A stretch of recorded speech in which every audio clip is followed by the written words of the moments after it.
that RFK Jr. said that Biden is a worse threat to democracy than Trump. Okay. Now, there's many sides to this. Corporate media is going to give its perspective, but a beginning is a very delicate time. So let's go ahead and pull up this 2-minute segment video of what caused the whole media empire in the establishment to panic. So let's play it. When people talk about the threat to democracy that Trump poses, do you really think that is it equal evil to Biden? I mean, listen, I can make the argument that President Biden is a much worse threat to democracy. And the reason for that is President Biden is the first candidate in history, the first president in history that has used the federal agencies to censor political speech, so to censor his opponent. I can say that because I just won a case in the Federal Court of Appeals and now before the Supreme Court. It shows that he started censoring not just me. 37 hours after he took the oath of office, he was censoring me. No president in the country has ever done that. The greatest threat to democracy is not somebody who questions election returns, but a president of the United States who used the power of his office to force the social media companies, Facebook, Instagram, Twitter, to open a portal and give access to that portal to the FBI, to the CIA, to the IRS, to CISA, to NIH, to censor his political critics.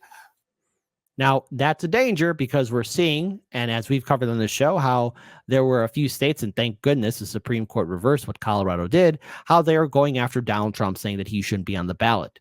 Well, look, I have my opinions on Biden, Trump, RFK Jr., and all the other candidates, right? But they are choosing to run for president of the United States, and they have every right to be on the ballot. But yet, under this administration, not only do they go after Trump, but we are seeing the same attacks that are happening towards third parties and independents. There is this arduous march, this arduous task that they have to follow through in order to secure ballot access. And it's not only just the presidents, the candidates that are running for the president of the United States, but it's also at this. It's also for those independents that are running for U.S. Senate, U.S. House of Representatives, and state level seats and county level seats and city level seats as well. Independents are up against a wall, and they are dealing with these problems. That's an ongoing crisis in America, and that is the American people don't have a choice.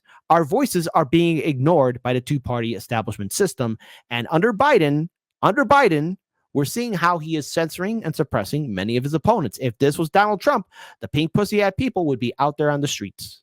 President Biden, for the first president in history, to use his power over the Secret Service to deny Secret Service protection to one of his political opponents. For political reasons, he's weaponizing the federal agencies. Those are really critical threats to democracy. Donald Trump, of course, tried to overturn a free and fair election. He tried to overturn one, right? He's still... No, he didn't. No, he didn't. If he didn't. Everyone still holds on to January 6th like it's the end-all, be-all. Seriously, corporate media, come up with something else. Honestly, January 6th, I'm tired of hearing about it. Fighting in court. Yes. He said, how is that not a threat to democracy? Well, I think that is a threat to democracy. If him trying to overthrow the election clearly is a threat to democracy. But the question was, who is a worse threat to democracy? And what I would say is, I'm not going to answer that question, but I can argue that President Biden is, because the First Amendment, Aaron, is the most important. Adams and Hamilton and Madison said, we put the guarantee of freedom of expression in the First Amendment because all of our other constitutional rights depend on it. If you have a government that can silence its opponent, it has license for any atrocity. So just to be clear, you're saying you could make an argument that President Biden is a worse threat to democracy than Donald Trump. That's what you just said. But who else has ever tried to send, what president in history has ever tried to censor political opponents? What president has weaponized the federal agency? What president ever has? Well, right now it currently is Joe Biden. Here we have again more of this. Biden, a threat to democracy. We see how the media has responded. I got this article from RT just to own the libs.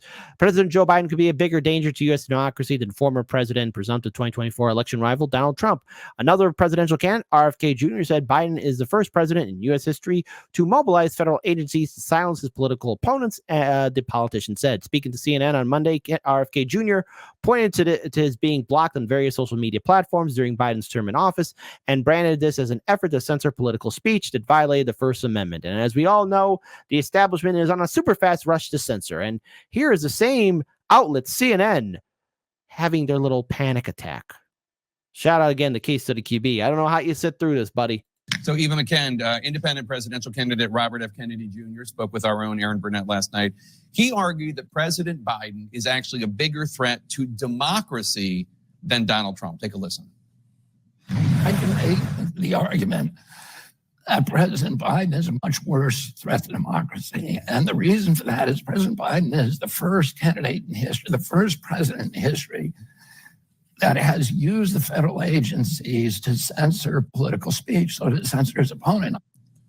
So, I mean, there's a lot in that.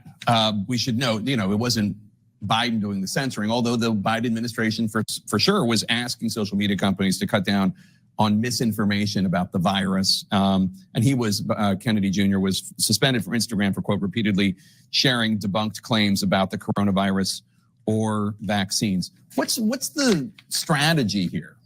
Well, I can tell you who his campaign is appealing to. Yes, hang on. Brace yourselves for this one. Trump derangement syndrome is going to be in full display in 3, 2, 1. Was at his rally last week in Oakland. You have people who didn't vote at all in 2020 showing up. And then you have people who voted for President Biden in 2020 that also are attracted to his campaign. I think sometimes here in Washington, it is easy for us to lose sight that there are people on both sides of the aisle that were not happy with being forced to take the COVID shot. That felt as though deeply aggrieved that they, in order to re-enter society, had to get vaccinated. And so he does speak to those people, and they aren't all on one side of the aisle. But also his politics writ large are really complicated on a whole number of issues. That's why I think he presents a threat to the political establishment on both sides, because it's sort of hard to put him in a box when it comes to a host of policy matters. Sometimes he sounds MAGA, sometimes he sounds far left on issues of climate change, for instance. Can I just quickly fly the flag for historical literacy for 2 seconds? Yeah. Okay, here we go. This guy fits the profile of a white liberal. I know. I shouldn't be judging people, but he just fits the profile. Sir, you fit the profile. And this is where the latte drinking liberals are going to be drinking and paying attention very closely.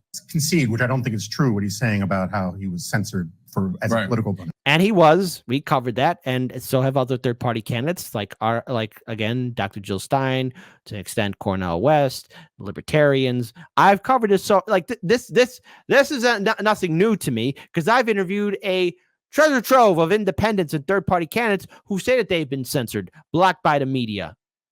Since Heartland's Media got started from 2017 up until now, all third-party candidates I've spoken to have dealt with the censorship. And we've talked about censorship before.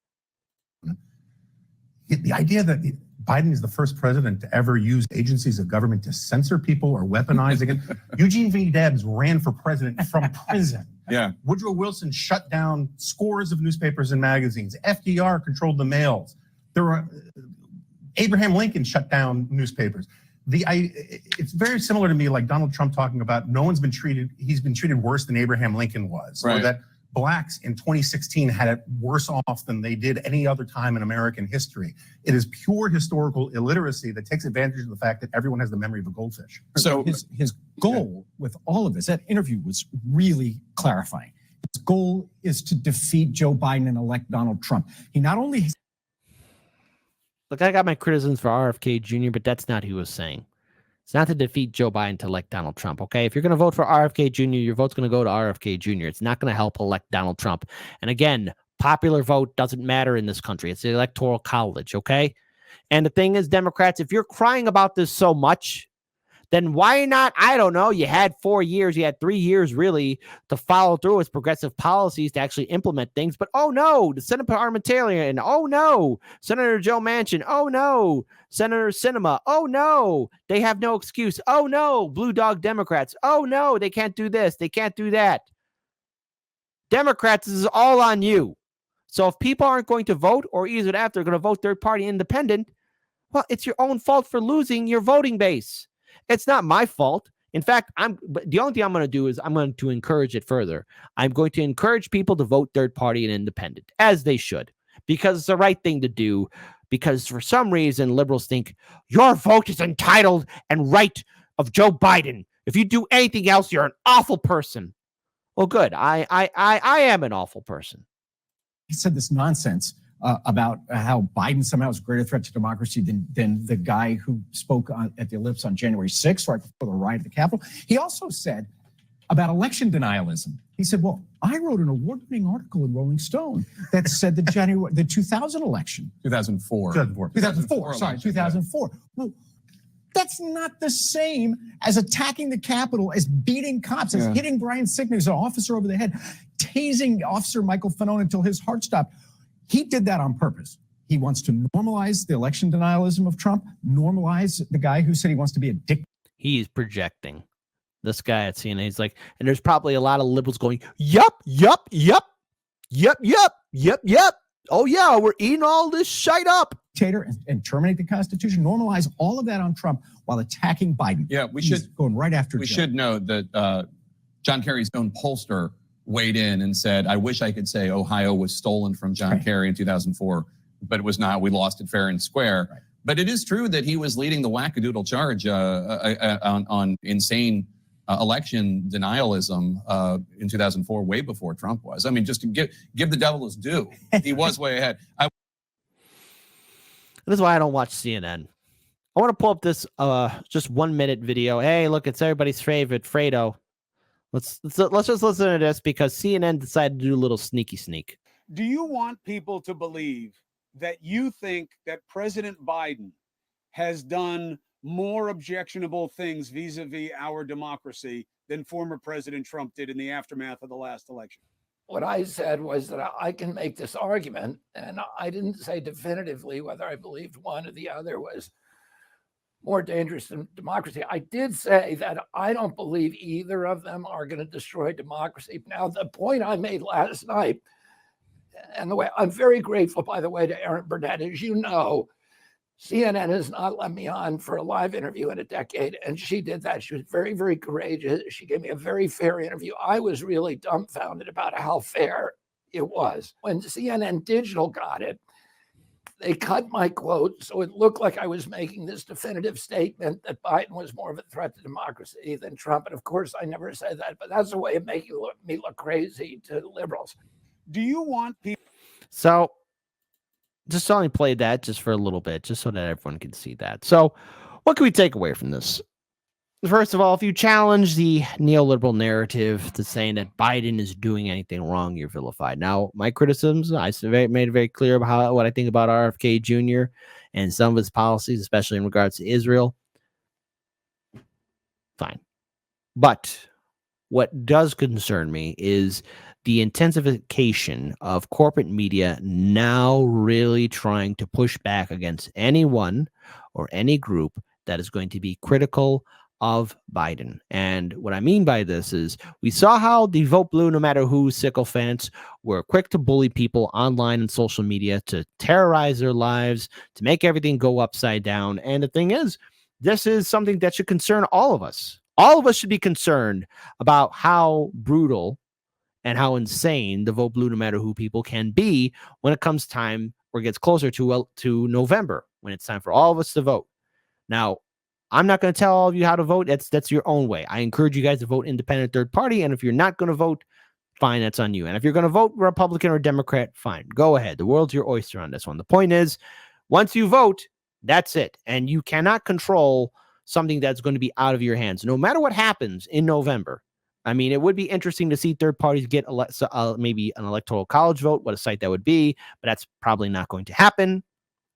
We have to remember that this system is designed. is designed to cater to the 1%. And I think we need to have a very serious conversation going forward about what it means to be a voter in this country. Now, the media, they're still in denial that people aren't buying their crap anymore. They're still shocked that Black voters, Latino voters, women voters, all voters are leaving the Democrats. They're losing numbers, and we have to call it out. It's the Democrats' own fault that they're losing their voting base. It's not my fault. It's not your fault. It's their fault. And if they ever want to get voters back, I don't know, controversial statement, actually fight for us, which is something the Democrats can't do because they don't know how to fight, period.